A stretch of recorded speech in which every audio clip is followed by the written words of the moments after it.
let's get to this week's headliner, which is taking place at Old Trafford, the Theatre of Dreams. It features Liverpool, they're plus 125 favorites on the road at Man United plus 210. The draw is plus 260. This is the 11:30 a.m. kickoff on Sunday. BJ, let's break it down.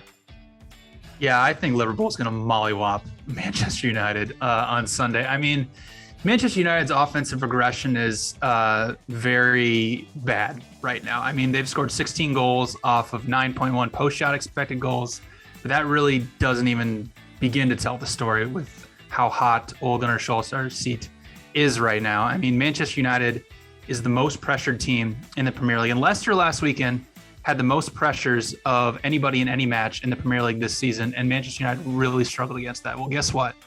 Now they're facing Jurgen Klopp and Liverpool's high press that is going to cause so many problems. Liverpool is second this season in passes per defensive action, first in ball recoveries.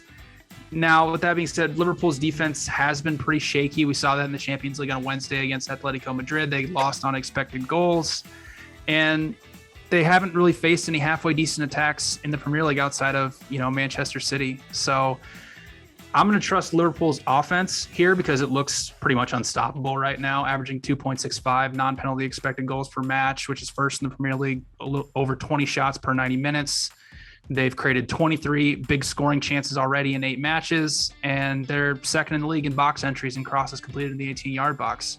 And Manchester United's defense really, honestly, just got exposed against Leicester this past weekend and against Atalanta on Wednesday in the Champions League. So they haven't been that great so far this season. 11th in non-penalty goals, expected goals allowed, and 11th in big scoring chances allowed. So I'm going to go Liverpool over 1.5 goals at minus 115. I'm going to trust their offense given their defensive regression that's probably going to happen. So I really just don't see how Liverpool's not going to put 2 on the board here at Old Trafford.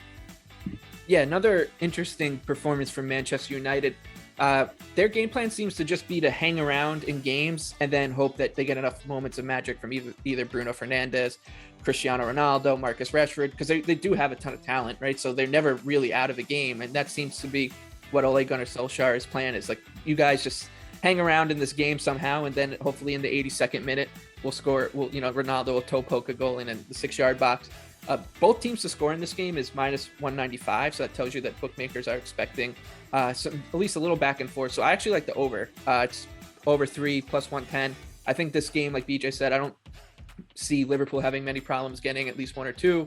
I think United will get on the board. I could see this being, a 2-2, 3-2 kind of game. So I like the over at 3. And if I'm kind of tempted by United, but I want to see if this number ticks up a little bit before the game, before game time, maybe plus 230, plus 250 in that range. And then I'll definitely be interested in a team that I really don't want to bet and a team that I don't want to bet against. But hell, if we're not doing this for the pain, what are we doing it for, right, Anthony? Yeah, there's actually a case to be made for this not quite being as open as it, the numbers would suggest it is. And the one argument for that is that Ole Gunnar Solskjaer in the past, when he's played up against some of the bigger Premier League sides, has often tended for a very conservative, very pragmatic approach. I think there was some record of like a half dozen six straight 0-0 games involving Manchester United with Liverpool, Chelsea, and Manchester City last season. There was not a lot of goals to be had. They're going to bunker in. And in a lot of ways, it actually suits Manchester United a little bit. But I'm not going to get and back this defense. Like BJ mentioned, they're 11th in non-penalty XG allowed. They're 11th in big scoring chances, 8th in shots, pretty mediocre numbers across the board defensively. And that's playing teams that are much worse than Liverpool offensively. They have not played any attack that I would consider in the Premier League's elite. 2 best attacks they have played have been Leicester City and West Ham, who are probably in that second tier, but they haven't played Chelsea. They have not played City. They have not played Liverpool, Tottenham, Arsenal, any of those teams who you would consider in the Big Six. So this is really going to be their first true challenge, and they have not even passed their minor challenges so far. I'm staying away from this one right now. I may look for a live over. I think that this is a situation where we may see a slow start from Solskjaer's men, and they bunker in and try to defend and hit on the counter, and then this game really opens up later on. So I'm gonna probably not play it before the match, but look to play it live.